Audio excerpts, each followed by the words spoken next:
Hello friends, welcome to channel mister வாதி. ப்ரீவியஸாக வந்து லூசி அப்படிங்கிற ஒரு நம்மளுடைய ஆதி மூதாட்டி அப்படின்னு சொல்லிட்டு நம்மளுடைய ஆன்செஸ்டர் அப்படிங்கிற ஒரு டாப்பிக்கில் வந்து ஒரு வீடியோ போட்டிருந்தேன், ஹியூமன் எவல்யூஷன் ரிலேட்டடாக.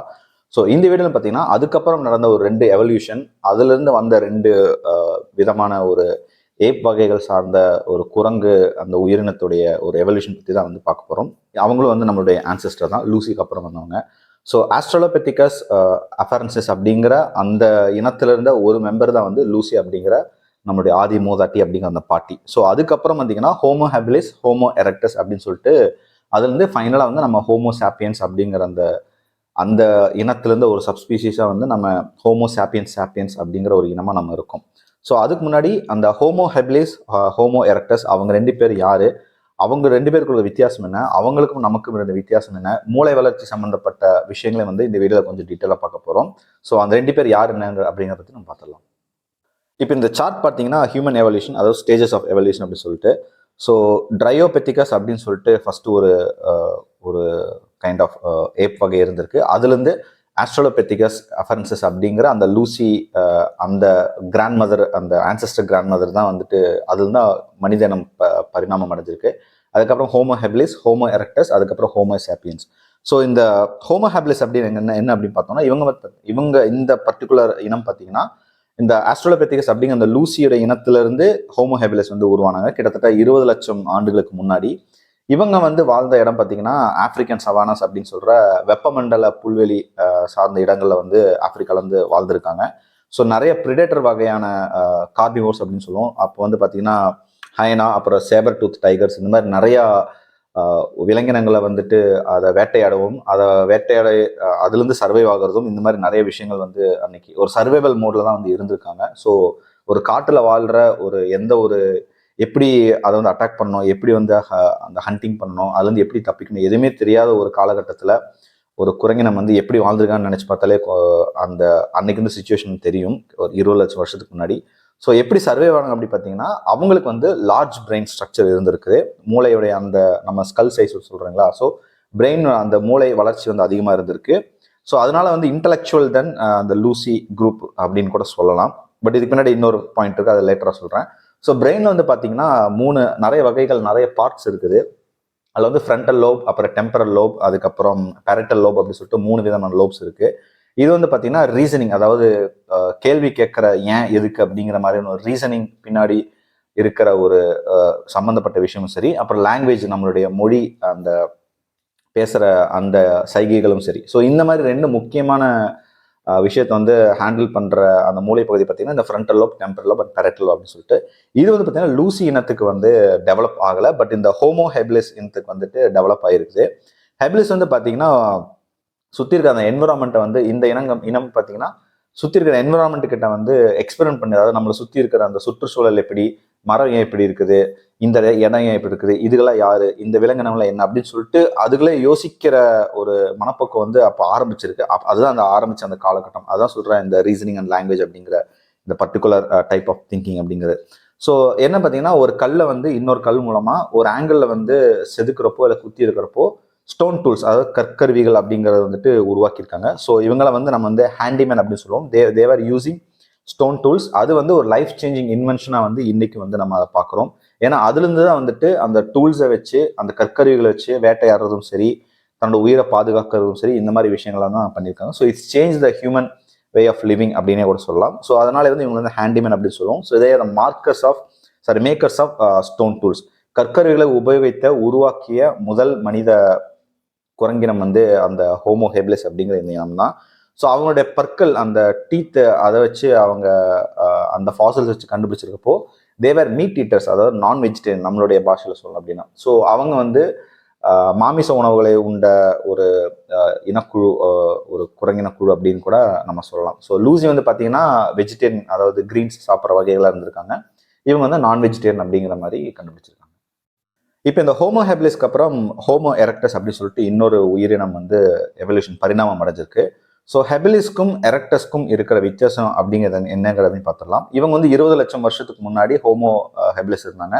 அப்புறம் ஒரு 5 வருஷம் கழிச்சு, அதாவது ஒரு 15 லட்சம் வருஷத்துக்கு முன்னாடி ஹோமோ எரெக்டஸ் வந்து ஒரு உயிரினம் பரிணாமம் வந்து அடைஞ்சிருக்கு. இவங்களும் ஆப்பிரிக்கால தான் வாழ்ந்திருக்காங்க. எரக்டஸ் அப்படின்னா எரக்ட்மேன் அப்படிங்கிறது பின்னாடி தான் எரக்டஸ் அப்படிங்கிற பேர் வச்சிருக்காங்க. அதாவது வாக் ஃபுல்லி அப்ரைட் போஸ் அப்படிங்கிற அந்த, அதாவது நிமிர்ந்து நடக்கிற அந்த போஸ்ல வந்து இருந்திருக்காங்க. பைபெடலிசம்னா 2 காலில் நடக்கிறது தான், பட் நிமிர்ந்து நடக்கிற, கொஞ்சம் கூனா இருந்து கொஞ்சம் ஸ்ட்ரெயிட் அப்வர்ட் ஃபுல் அப்ரைட் அப்படிங்கிற அந்த பொசிஷன்ல வந்து அவங்க இருந்திருக்காங்க. ஸோ இவங்களும் பார்த்தீங்கன்னா நமக்கு மாதிரியே லார்ஜ் ஸ்கல், அந்த ஸ்கல் வந்து பெருசாக இருந்திருக்கு. இந்த ஸ்கல் பெருசாகிற காரணம் வந்து பர்த்திங் ப்ராசஸ் இம்ப்ளிகேஷன் அப்படிங்கிற அந்த குழந்தை பிறப்பு, அந்த அந்த எவல்யூஷன் வந்து நடந்திருக்குது. அதாவது எரக்டஸ் ஃபீமேல், அதாவது பெண்கள், அதில் வந்து பெண் வகை சார்ந்தவங்க வந்து பார்த்தீங்கன்னா அவங்களுடைய பிறப்புறுப்பு வந்து இந்த பெரிய ஸ்கல்னால வந்து பார்த்தீங்கன்னா இப்போ குழந்தை பிறப்பு வந்து நம்ம வெஜைனா வழியா அது வெளியில் வரப்போ ஸோ எவ்வளோ பெருசாக வந்து என்லார்ஜ் ஆகும். ஸோ அந்த பெயினிங் ப்ராசஸ் வந்து இருந்திருக்கும். ஸோ சைல்ட் பர்த் ப்ராசஸ் வந்து அப்போ இருந்தே வந்து இந்த மாதிரி இருந்திருக்கு. So first human species to have a imaginative and planning skills அப்படிங்கிற மாதிரி சொல்கிறாங்க. அதாவது creating complex stone and would and stools அப்படின்னு.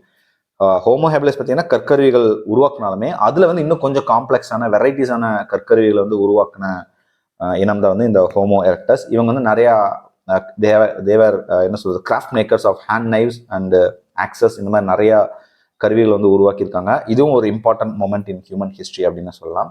நிறைய அட்வான்சஸ் டூல்ஸும் வந்து கிரியேட் பண்ணியிருக்காங்க. முன்னாடி சொன்ன மாதிரி wooden axe tools, wooden tools, நிறையா மீட் இன்டேக், அதாவது நம்மளுடைய வெப்பன் வந்து கூர்மைப்படுத்த அதில் நிறைய வெரைட்டிஸ் கொண்டு வர இப்போ சமையலே பார்த்தீங்கன்னா நிறையா இன்னைக்கு வந்து நம்ம நிறைய வெரைட்டிஸ் ஆஃப் யுட்டன்சில்ஸ் எல்லாம் பார்க்குறோம். ஸோ 100 வருஷத்துக்கு முன்னாடி சமையல் கட்டில் இருந்த பொருட்கள் வேற மாதிரி, இன்னைக்கு வேற மாதிரி இருக்குது.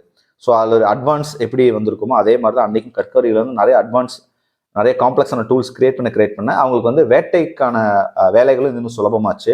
ஈஸியாக ஒரு விலங்கை வேட்டையாடுறதும் சரி, அந்த மாமிச உணவுகளை இன்டேக்கிங், மீட் இன்டேக்கிங்கோடைய இது வந்து அதிகமாகுது. ஸோ ப்ரோட்டீன்ஸ் வந்து அதிகமாகிறப்போ அவங்க மசில் க்ரோத்து, பிரெயின் க்ரோத் எல்லாமே வந்துட்டு அதிகமாக இருக்குது. So new ability to hunt, வேட்டையாடுறதுக்காக நிறைய வித்தியாசமான முயற்சிகளும் வந்து இந்த ஹோமோ எரக்டஸ் தான் எடுத்துக்காங்க. ஸோ இவங்க தான் வந்து ஒரு முக்கியமான ஒரு ஹியூமன் எவல்யூஷன்ல முக்கியமான ஒரு இனக்குழு அப்படின்னு சொல்லணும்.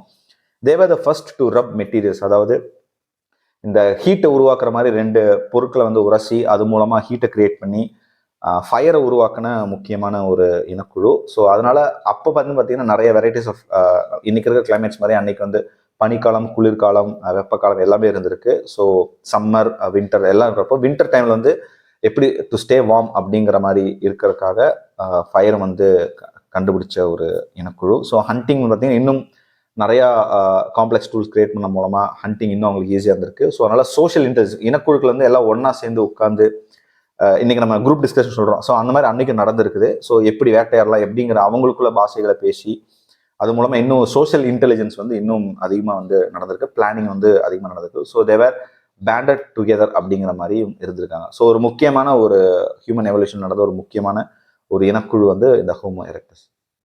கடைசியாக வந்து பார்த்தீங்கன்னா ஹோமோ சாப்பியன்ஸ் அப்படின்னு சொல்லிட்டு ஹோமோ ஹெபிலிஸ், ஹோமோ எரக்டஸ், அதுக்கப்புறம் அதுலேருந்து பரிணாம வளர்ச்சி செஞ்சு ஹோமோ ஹெபிலிஸ் அப்படிங்கிறாங்க.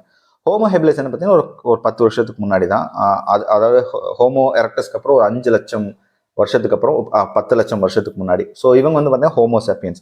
இவங்களுக்கு மோர் செரிபிரல் பவர், அதாவது மூளையுடைய அந்த திங்கிங் ப்ராசஸ், அந்த நியூரான்ஸ் ஆக்டிவிட்டிஸ் எல்லாம் பார்த்தீங்கன்னா இன்னும் அதிகமாக நடந்திருக்கு இந்த 5 லட்சம் வருஷங்கள் டிஃபரன்ஸில். ஸோ அதிக மூளை சக்தி கொண்ட உயிரினம் வந்து இந்த ஹோமோ சாப்பியன்ஸ், இந்த சப்ஸ்பீசிஸ். ஸோ சாப்பியன்ஸில் நிறைய சப்ஸ்பீசிஸ் எல்லாம் இருக்கு. சாப்பியன்ஸ்ங்கிற ஒரு ஸ்பீசிஸ், அதுக்குள்ள நிறையா டிஃப்ரெண்ட் சப்ஸ்பீசிஸ் இருக்கு. அதில் ஒன்று தான் வந்து அதாவது நாம அப்படிங்கிற இந்த மனிதர்கள், ஹோமோ சாப்பியன்ஸ் சொல்லுவோம். ஸோ ஹோமோ சாப்பியன்ஸ் கீழே ஹோமோ சாப்பியன்ஸ். மற்றவங்கலாம் பார்த்தீங்கன்னா கிளைமேட் சேஞ்ச்னாலையும் சரி, பல காரணங்களால் வந்து எல்லாமே எக்ஸ்டிங்க்ட் ஆகிட்டாங்க, அழிஞ்சு போயிட்டாங்க. ஒரே 1-2 சப்ஸ்பீசிஸ் உயிரோடு இருந்திருக்கு. அதில் கடைசி வரைக்கும் இருந்த ஒரு உயிரினம் தான் வந்து நம்ம ஹோமோ சாப்பியன்ஸ் அப்படிங்கிற மனிதர்கள். ஸோ நம்ம வந்து பார்த்தீங்கன்னா ஒரு 2 லட்சம் வருஷத்துக்கு முன்னாடி தான் வந்து மனிதர்களுடைய இந்த பரிணாம வளர்ச்சி வந்து ஹோமோ சாப்பியன்ஸ் சொல்கிற நம்ம வந்து பரிணாமம் அடைஞ்சிருக்கோம். So we became better not because of big brain. So முன்னாடி வந்து மூளை சைஸ் பெருசாக இருக்கிறனால இன்டெலிஜென்ஸ் அதிகமாக அப்படின்னு கேட்டால் கிடையாது. அது பிரெயின்குள்ளே நடக்கிற அந்த ரீஒர்க்கிங், அந்த நியூரான் ஆக்டிவிட்டீஸுடைய அந்த ப்ராசஸ் மூலமாக தான் வந்து நம்மளுடைய மூளை வளர்ச்சியும் சரி, நம்மளோட திங்கிங் ப்ராசஸ் வந்து அதிகமாகிருக்கு, இன்னும் எவல்யூஷன் ஆயிருக்கு. ஸோ இன்டெலிஜென்ஸ் அப்படிங்கிறது வந்துட்டு பிரெயின் சைஸை டிபெண்ட் பண்ணி கிடையாது. ஏன்னா நிறைய பேர் இருக்காங்க, மூளை பெருசாக இருக்கும், சிலருக்கு மூளை சின்னதாக இருக்கும். சைஸ் வரைய பார்க்குறப்போ, அதை வெயிட் பார்க்குறப்போ, 1 கிலோ இருக்குன்னா இன்னொரு வந்து 750 கிராம், இல்லாட்டி 1.3 kgன்னு இவங்களுக்கு 1 kg. ஸோ வெயிட்னால வந்து இன்டெலிஜென்ஸ் வந்து நம்ம மெஷர் பண்ண முடியாது. உள்ள வந்து நியூரான் ஃபயரிங் ப்ராசஸ் தான் வந்து ரொம்ப முக்கியமான விஷயம். So how neurons connected to each other, neural pruning அப்படின்னு சொல்லுவோம். ஸோ அந்த மாதிரி ஒரு லார்ஜர் நெட்வொர்க் வந்து பிரெயினில் வந்து இருந்தால் மட்டும்தான் நம்மளுடைய திங்கிங், நம்மளுடைய இன்டெலிஜென்ஸ் எல்லாத்தையும் வந்து மெஷர் பண்ண முடியும். நம்ம ஐக்கியம் சொல்கிற அந்த விஷயமும் கூட. ஸோ எக்ஸாம்பிள் பார்த்தீங்கன்னா வுல்ஃப் கேங் கோலர் அப்படிங்கிற ஒருத்தர் வந்து ஒரு எக்ஸ்பிளைன் பண்ணியிருக்காரு. இது வந்து பார்த்தீங்கன்னா இன்சைட் லேர்னிங் அப்படிங்கிற ஒரு விஷயத்தை வந்து லேர்ன் பண்ணுற, அதை பற்றி எக்ஸ்பிளைன் பண்ணுறதுக்காக ஒரு எக்ஸ்பிளைன் பண்ணிக்கிறார். என்ன பார்த்தீங்கன்னா, இப்போ இந்த பிக்சரில் பார்த்தீங்கன்னா ஒரு குரங்குக்கு வந்து வாழைப்பழத்தை வந்து கட்டி வச்சுட்டாங்க, கீழே வந்து உட்டன் பாக்ஸ் வந்து சும்மா கலைச்சி வச்சிருக்காங்க. ஸோ அது வந்து அந்த வாழைப்பழத்தை எடுக்கிறதுக்காக எப்படி அது யோசிச்சு என்ன பண்ணுது அப்படின்னு சொல்லிட்டு அவங்க டெஸ்ட் பண்ணப்போ அது வந்து இந்த உட்டன் பாக்ஸ்ல வந்து அடுக்கி வச்சு அது மேலே ஏறி பனானாவை எடுக்கிற மாதிரி. ஸோ இதை தான் வந்து இன்சைட் லேர்னிங் அப்படின்னு சொல்றாங்க. So stacking box and climbing up to get the banana அப்படிங்கிறது. ஸோ இது வந்து சிம்பான்சியோடைய அந்த திங்கிங் ப்ராசஸ் அப்படி இருந்திருக்கு. ஸோ இது வந்து இந்த எக்ஸ்பிளைன் மூலமா it became an early argument for process of learning. So அது வந்து ஒரு விஷயத்த வந்து என்விரான்மெண்ட்டை சுற்றி பார்த்து நமக்கு வேணுங்கிறது எப்படி எடுக்கிறது அப்படிங்கிறத வந்து இருக்கிற பொருள் வச்சு மூலமாக பண்ணுற மாதிரியான ஒரு ப்ராசஸ், லேர்னிங் ப்ராசஸ் வந்து சிம்பான்சிக்கு இருந்திருக்கு. ஸோ நம்ம வந்து அவங்களுடைய கசின்ஸ் தான், அவங்க நமக்கு கசின்ஸ் தான். ஸோ அதனால் நமக்கும் அதே மாதிரியான ஒரு லேர்னிங் ப்ராசஸ் தான் வந்து நடந்திருக்கு. அதே மாதிரி ஃப்ராங்க் லாரிமர் அப்படின்னு சொல்லிட்டு ஒரு சைக்காலஜிஸ்ட், அவர் என்ன பண்ணார் பார்த்தீங்கன்னா, இந்த மாதிரி 4 வயசு குழந்தைங்க வந்து நிறைய கேள்வி கேட்கறத வந்து அவர் வந்து அப்சர்வ் பண்ணியிருக்காரு. நம்ம ஐப்ரோஸ் ஏன் இப்படி இருக்கு, அம்மாக்கு ஏன் வந்து தாடி இல்லை மதருக்கு, அப்புறம் கடவுள்னா யாரு, எங்க இருக்காரு, இந்த மாதிரி ரொம்ப சிம்பிளான நல்லா இன்னும் ஒரு தாட் ப்ரோவோக்கிங் கொஷின்ஸ் எல்லாம் வந்து குழந்தைங்க கேட்க ஆரம்பிக்குது. இன்னும் நீங்க யோசிச்சு பார்த்தீங்கன்னா நம்ம யோசிக்காத விஷயங்கள் கூட அந்த கேள்வி ஞானம் வந்து குழந்தைகளுக்கு அதிகமாக இருக்கும். ஸோ இதை தான் வந்து நம்ம act of questioning is important அப்படின்னு சொல்கிறோம். இதை வந்து ஸ்கெப்டிசிசம் அப்படின்னு சொல்லலாம், கேள்வி ஞானம் அப்படின்னு. ஸோ அவங்க கேட்குற கேள்விக்கு நம்ம பதில் சொல்ல முடியாமல் திணறிட்டு இருப்போம். முக்கியமாக பார்த்தீங்கன்னா இந்த ரிலீஜியஸ் பாயிண்ட் ஆஃப் வியூவில் அந்த பெர்ஸ்பெக்டிவ்ல கேட்குற கேள்விகள் வந்து அதிகம் அப்படின்னு சொல்லலாம். உதாரணத்துக்கு வந்து கடவுள் யார், கடவுள் எங்க அப்படிங்கிற அந்த கேள்வி வந்து முக்கியமாக இருக்குது. பட் நம்ம வந்து அதை அப்படியே கொஞ்சம் எஸ்கேப் ஆகிற மாதிரி, அது வந்து கேள்விக்கு வந்து பதில் தெரியாத மாதிரியும் இல்லாட்டி அதை மழுப்பிட்டு சொல்கிற மாதிரியான விஷயங்கள் பண்ணிட்டு இருக்கோம். ஸோ ரிலீஜியஸ் ட்ரெடிஷன் வந்து இதை டோட்டலாக வந்து டினை பண்ணுது. எதனா இந்த ஸ்கெப்டிசிசம் அப்படிங்கிற கேள்வி ஞானம். ஏன்னா எல்லாத்துக்குமே வந்து சிம்பிளான பதிலோ இல்லாட்டி இது பதில் இல்லை அப்படின்னு சொல்லிட்டு போகிறது வந்துட்டு it's not a good thing. So குழந்தைகளுக்கு வந்து அந்த கேள்வி ஞானத்தை வந்து நம்ம என்றைக்குமே வந்து கல்டிவேட் பண்ணிகிட்டே இருக்கணும், அவங்களை கேள்வி கேட்க வைக்கணும். ஏன்னா அன்னைக்கு வந்து முன்னாடி சொன்ன மாதிரி 20 லட்சம் வருஷத்துக்கு முன்னாடி ஹோமோ ஹெபிலிஸ் அப்படிங்கிறது யோசிக்க ஆரம்பிச்சதுனால தான் நமக்கு இவ்வளோ தான் நமக்கு வந்திருக்கும். So we are here because an ape started thinking few lakhs years ago அப்படிங்கிறது தான். ஸோ அதை வந்து மறுபடியும் நம்ம பின்னாடி போகிறோமா அப்படிங்கிற ஒரு கேள்வி வந்து நம்மக்கிட்ட இருக்குது. ஸோ ரிலீஜியஸ் அப்படிங்கிற விஷயம், ரிலீஜன் அப்படிங்கிற விஷயம் வந்து முக்கியமாக இருந்தாலும் அதுக்கு பின்னாடி இருக்கிற அந்த ஒரு சீக்கிங், அந்த ஒரு சர்ச்சிங் அப்படிங்கிற விஷயம் வந்து எப்பவுமே முக்கியம். அதுக்கேற்ற மாதிரியும் வந்து நம்மளுடைய குழந்தை வளர்ப்பு அவங்கள வந்து ஒரு சூடோ சயின்டிஃபிக்கான விஷயங்களும் சரி, இல்லை வந்து இந்த ஃபெய்த் அப்படிங்கிற விஷயத்து மூலமாக வந்து ஜஸ்ட் லைக் தட் எல்லாத்தையுமே ஒமிட் பண்ணி போகிற மாதிரியான விஷயங்கள் மட்டும் இருக்கவே கூடாது. ஸோ நம்மளும் சரி, நம்மளோட நெக்ஸ்ட் ஜென்ரேஷனும் சரி, எப்படி அவங்க ஃபியூச்சர் இருக்க போகுது அப்படிங்கிறத வந்துட்டு இந்த ரேஷனல் திங்கிங் அப்படிங்கிற ஒரு முக்கியமான ஒரு விஷயம் அப்படின்னு சொல்லணும், பகுத்தறிவு அப்படிங்கிறது. இன்னொன்று வரட்டு நாத்திகம், அதை பற்றி நான் இங்கே பேச விரும்பல. ஏன்னா அதுவும் ஒரு வகையில் பிரச்சனை தான். எல்லாத்துக்குமே வந்து காட் டினைங் எக்ஸிஸ்டன்ஸ் வந்து டினை பண்ணுற மாதிரி இருந்தாலுமே அதுக்கு பின்னாடி நிறைய ரிசர்ச்சான விஷயங்கள்லாம் கூட இருக்குது. சைக்காலஜிக்கல் பெர்ஸ்பெக்டிவ்ல, ஆந்த்ரோபாலஜி பெர்ஸ்பெக்டிவ்ல, இது மாதிரி ஸ்பிரிச்சுவாலிட்டி பெர்ஸ்பெக்டிவ் நிறைய ஃபீல்டெல்லாம் இருக்குது. So just like that atheism அப்படின்னு சொல்கிறது தப்பு, தீசம் அப்படின்னு சொல்லிட்டு கடவுள் தான் எல்லாம் அப்படின்னு சொல்கிறது தப்பு. ரெண்டுக்குமே வந்து ஒரு சர்ச் அந்த விஷயம் வந்து கண்டிப்பாக இருக்கணும். அது கண்டிப்பாக குழந்தைங்களுக்கு அதிகமாக இருக்கும். அதுக்கேற்ற மாதிரியான படிப்பறிவை கொடுக்குற ஒரு முக்கியமான ஒரு பொறுப்பில் வந்து எல்லா பேரண்ட்ஸ்க்கும் இருக்குது. ஸோ நம்ம எவல்யூஷன் வந்து இவ்வளோ தூரம் வந்திருக்கும். இன்னைக்கு முக்கியமாக நான் காட்டினதுக்கு காரணமே, முன்னாடி லூசிங்கிறதும் சரி, இப்போ homo habilis erectus, homo sapiens வரைக்கும் இந்த எவல்யூஷன் ப்ராசஸே பார்த்தீங்கன்னா இயற்கையை வந்து மனிதர்களை வந்து யோசிக்க வச்சு, சிந்திக்க வச்சு, இவ்வளோ தூரம் வந்து ஜெனட்டிக்கலாகவும் சரி, அதுக்கப்புறம் இந்த மாதிரி எவல்யூஷன் பாயிண்ட் ஆஃப் வியூவில் எல்லாமே பார்க்குறப்போ அவ்வளோ விஷயங்கள் வந்து ஒரு இவ்வளோ லட்சம் வருஷங்கள் வந்து நடந்திருக்கு.